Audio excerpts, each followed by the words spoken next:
कि वो जो दिव्य कीर्ति हैं वो जाति से ब्राह्मण है, आपको मैं बताऊं। और वो आईएएस दृष्टि कोचिंग सेंटर के शायद हेड हैं या वहाँ पढ़ाते हैं, फाउंडर मेंबर हैं वहाँ पे। और वो हिंदुओं के ही नहीं बल्कि वो बाबा साहब और भगवान बुद्ध और सबके बारे में बहुत ही अच्छी अच्छी बातें बताते हैं, क्योंकि वो टीचर होने के नाते उन्हें असली नॉलेज है, उन्हें ज्ञान है बहुत ज़्यादा। और बच्चों को पढ़ाते पढ़ाते उन्होंने सारे शास्त्र जितने भी हैं, जितनी किताबें हैं, हिस्ट्री सारी जितनी, वो कोई सी भी हिस्ट्री हो, मिडवल हो, एशियंट हो, या सारी जितनी भी है, उन्हें काफ़ी नॉलेज है। और तो इसलिए उन्हें नॉलेज है, तो उन्होंने असलियत, हिंदू धर्म की असलियत को उन्होंने बताया है।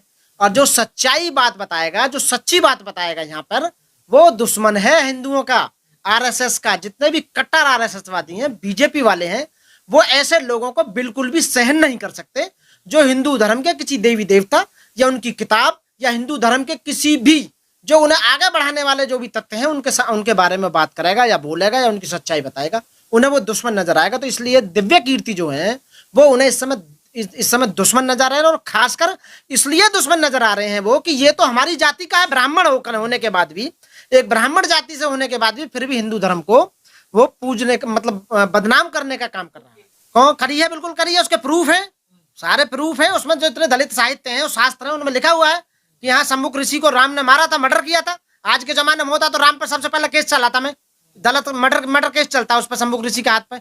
समझ रहे हो ना, राम की बात कर रहा हूँ मैं।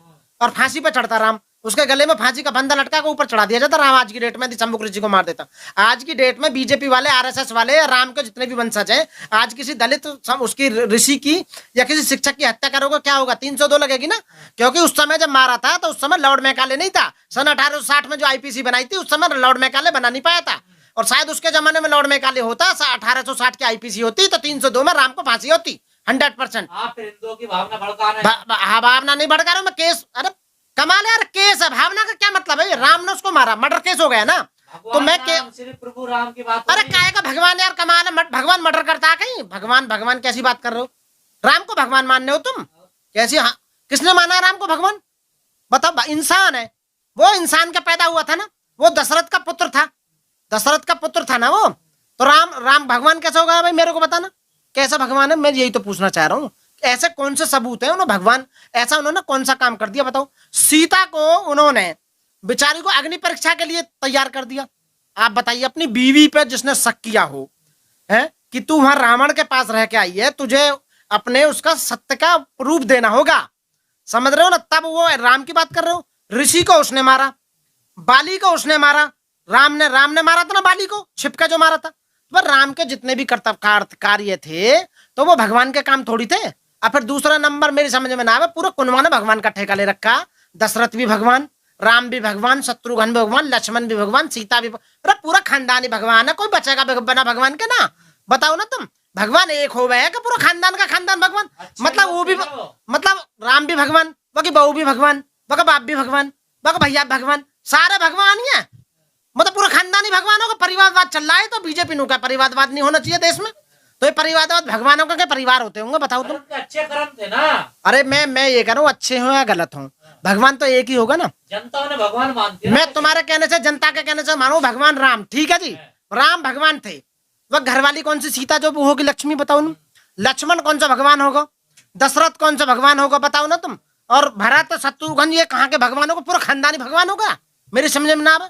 आप लोग सोच समझ कर हिंदुओं की भावना को भड़काते हैं। आप लोगों का षड्यंत्र है ये। इनकी भावना रबड़ की है भैया, पानी की बनी हुई है, बड़ी जल्दी गीली हो जाए ये। एक बात बता, बहुत जल्दी भड़के हैं इनकी भावना। फंडिंग हो रही है क्या कहीं से आप लोगों को हिंदुओं की भावना भड़काने के लिए? फंडिंग तो बाबा साहब पहले कर गए हमें।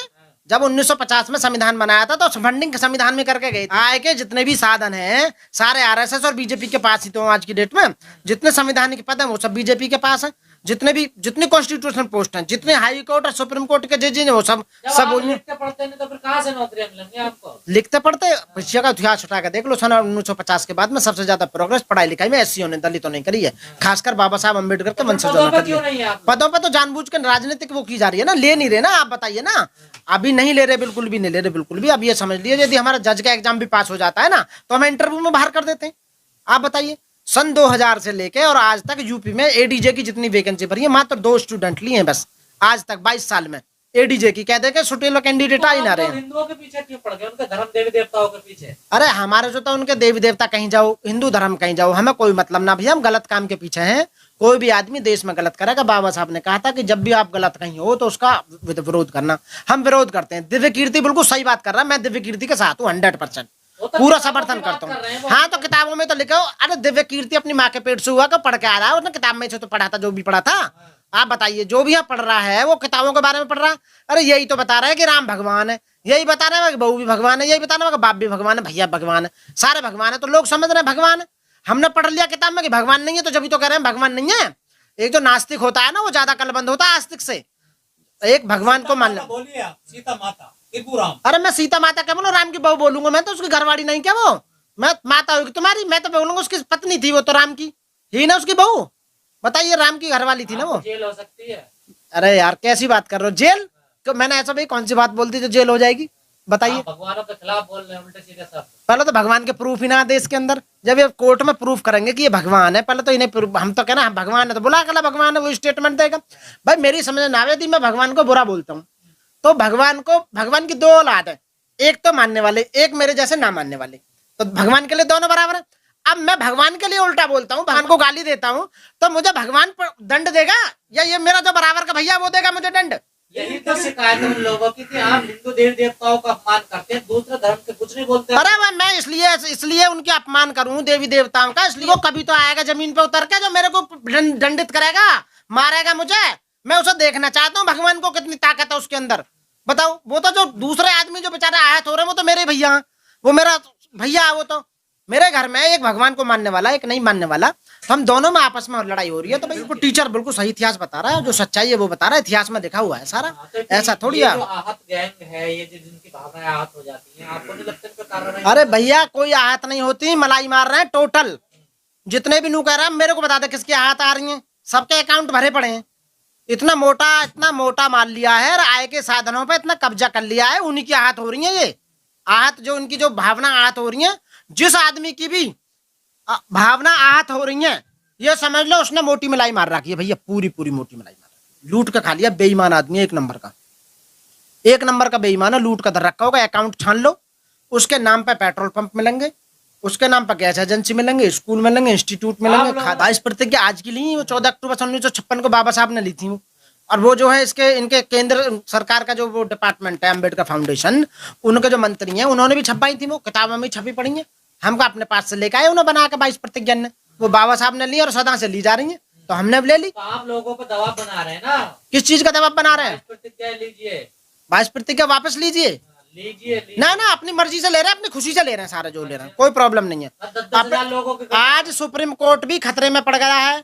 सुप्रीम कोर्ट चिंतित है, वो ये कह रहा है कि सरकार से, सेंट्रल गवर्नमेंट से, आज के पेपर में मैंने पढ़ी कि इस पे सबका ठेका आप ये बचाने का है, इस पे कानून लीजिए, जबरन धर्म परिवर्तन नहीं होना चाहिए। सुप्रीम कोर्ट को चिंता होने लगी है। जब 10% ईवीएस सुदामा कोटा देने के बाद भी सुप्रीम कोर्ट के जज संतुष्ट नहीं हुए, तो वो चाह रहे हैं कि सरकार से ऐसा कानून बने जैसे कि भाई जबरन धर्मांतरण। अरे जबरन को धर्मांतरण लेता होगा, अपनी खुशी से धर्मांतरण करते हैं जो भी आदमी करते हैं। आप बताइए, कोई मोमडन बनना है, कोई ईसाई बनना है, कोई बौद्धिस्ट बनना है, कुछ भी बनो।